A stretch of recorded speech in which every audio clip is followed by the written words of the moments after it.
छका गया, दुख खेद प्रकट कर रहे थे भगवान शंकर।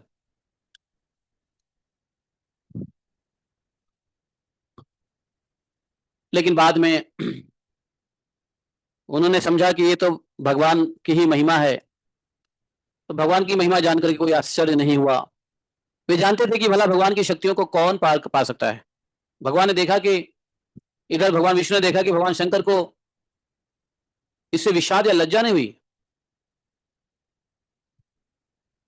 तब वे पुरुष शरीर धारण करके फिर प्रकट हो गए और बड़ी प्रसन्नता से उनसे कहने लगे।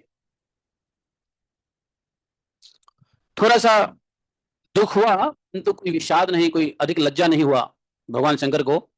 यह देख करके भगवान को थोड़ी सी आश्चर्य हुआ। पुनः नर शरीर में आकर के भगवान ने कहा, हे देव शिरोमणि, मेरी स्त्री रूपिणी माया से विमोहित होकर आप स्वयं ही अपनी निष्ठा में स्थित हो गए। यह बड़े ही आनंद की बात है। आप माया से मोहित तो हुए, मेरी स्त्री रूपिणी माया से, लेकिन आप स्वयं अपनी पुनः जो शुद्ध बुद्ध खो लिया था, अब पुनः शुद्ध बुद्ध वापस लेकर के अपनी निष्ठा में आप स्थित हो गए। ये अच्छी बात है, ये आनंद की बात है।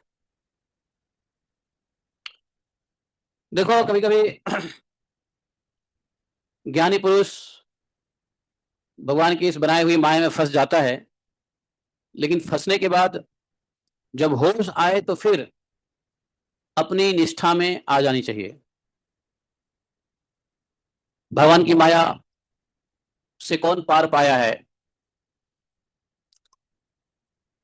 जब भगवान शंकर महावैष्णव, लेकिन भगवान को इस बात का खुशी है कि मोहित होने के बावजूद भी वो स्वयं स्वरूप में आ गए, मोहित होते नहीं रहे। जीव का क्या प्रॉब्लम है, साधारण जीव का क्या प्रॉब्लम है मनुष्य का, कि एक बार अगर मोहित हो गया तो बार बार मोहित होता ही रहेगा, जब तक जिंदगी भर मोहित होता ही रहेगा, अपनी निष्ठा में वापस स्थित नहीं हो सकता है।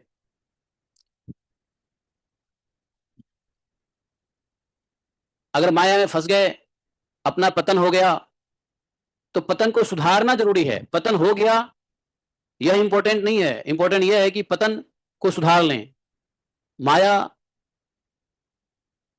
को जितना असंभव है, लेकिन यदि ऐसी घटना हो जाती है